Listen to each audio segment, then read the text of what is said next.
bonsoir. C'est par la foudre que nous allons commencer. Plus de peur que de mal. Vacances forcées pour les élèves du collège des Tuileries à Saint-Germain-les-Corbeilles. Hier, en début d'après-midi, un violent orage s'abat sur la ville. La foudre tombe sur le toit de l'établissement. Des dégâts essentiellement matériels et des pannes d'électricité ont été constatés dans le quartier. Amélie Patéron s'est rendue sur place ce matin. Des portes closes et une affiche fermée jusqu'à nouvel ordre. Pas de cours aujourd'hui donc au collège des Tuileries. Hier vers 14h30, la foudre s'abat violemment sur l'établissement. Les dégâts sont essentiellement matériels, les systèmes électriques sont HS.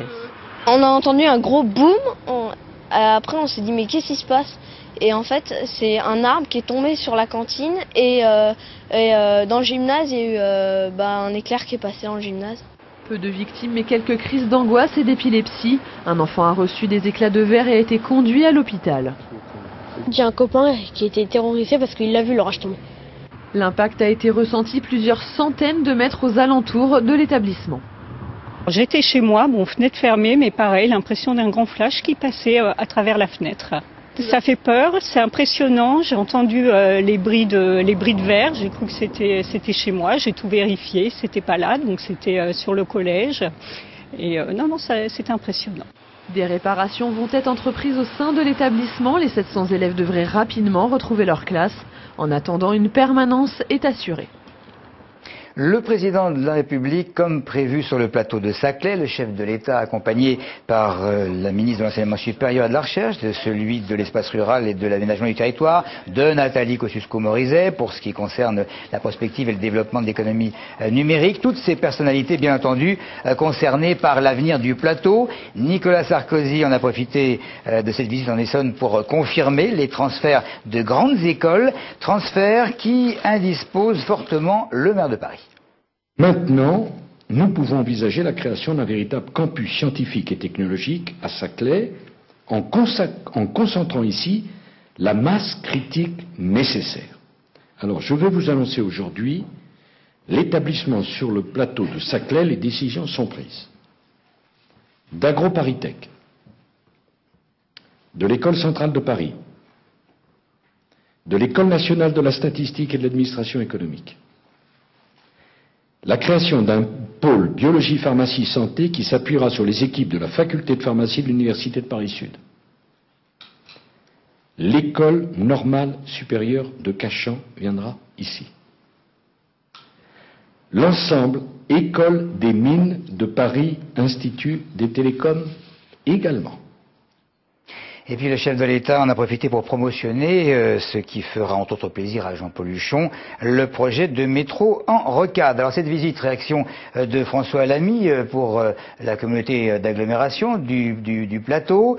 L'État doit les laisser s'organiser entre eux, les élus, nous dit François Lamy, au sein d'intercommunalités librement choisies. Il faut à présent, poursuit-il, dépasser les déclarations d'intention et nous attendons des actes. Fin de citation.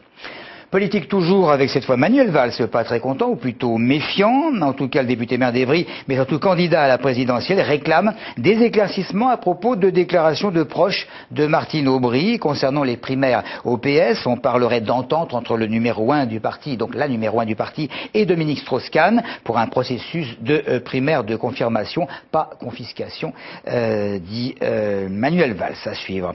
Et puis Marine Le Pen en Essonne, la vice-présidente du Front National, à la rencontre aujourd'hui de ses militants à Saint-Germain-les-Arpajons.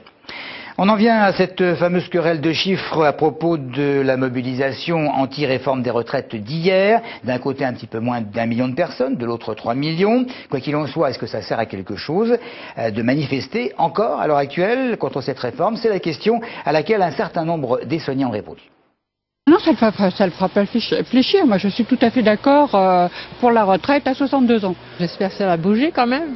Ça va avoir un impact. Ça sera un impact limité. Je pense pas que ça fasse changer grand-chose. Je n'en ai absolument aucune idée. L'essentiel, je pense que c'est de se mobiliser.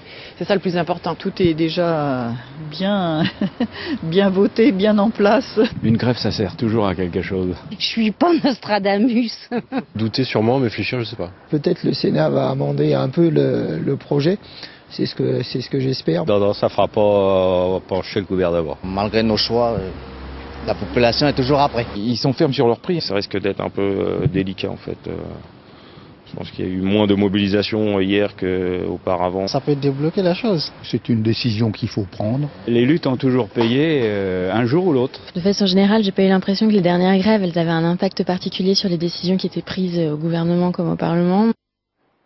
Le nombre d'enfants obèses aurait baissé en France dans les années 2000, ce qui ferait de notre pays une exception dans le monde, si l'on en croit les résultats d'une étude de l'OCDE. Explication Christophe Garnier.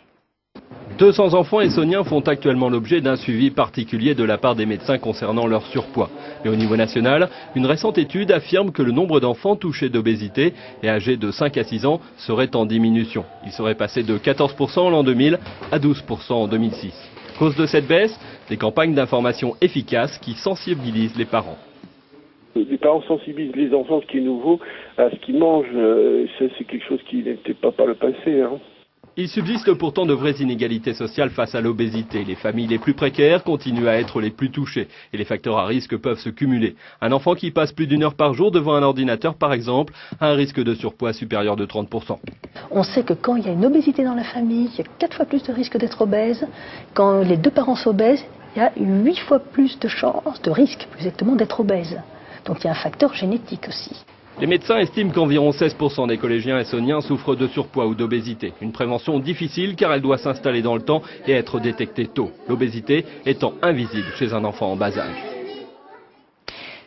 Sachez également que la plus célèbre fête des plantes a ouvert ses portes aujourd'hui dans le domaine de Saint-Jean-de-Beauregard. Le thème de cette édition d'automne est intitulé « Les pépiniéristes acteurs de la biodiversité ». Reportage de Bertrand Tang. C'est une terre de paradis pour les amateurs de végétaux. Cette saison, la biodiversité est à l'honneur. Des milliers de variétés sont proposées par 185 producteurs venus de toute l'Europe. Ils préservent un nombre immense d'espèces qui sont utiles après ça aux insectes et tout ça. Et nous perdons chaque année beaucoup d'espèces, notamment en fruits ou en légumes. Et c'est très important de conserver ce patrimoine. Donc nous avons voulu mettre l'accent là-dessus cette année. Exposant depuis 6 ans la fête des plantes, Pascal contribue à sa façon à la biodiversité. Nous, on a apporté une centaine de variétés différentes, en 60-70 espèces.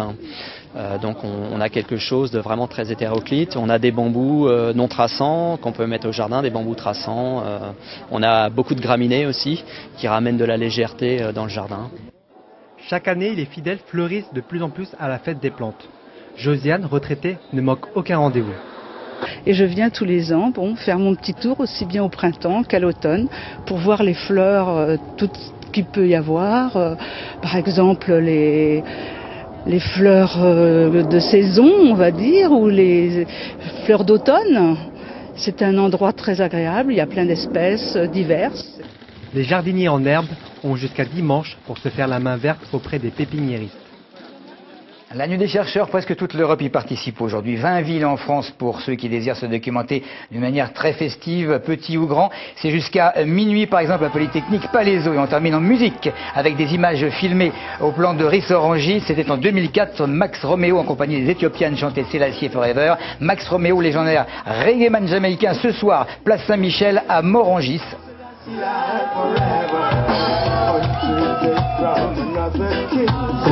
To take the place of the royal king.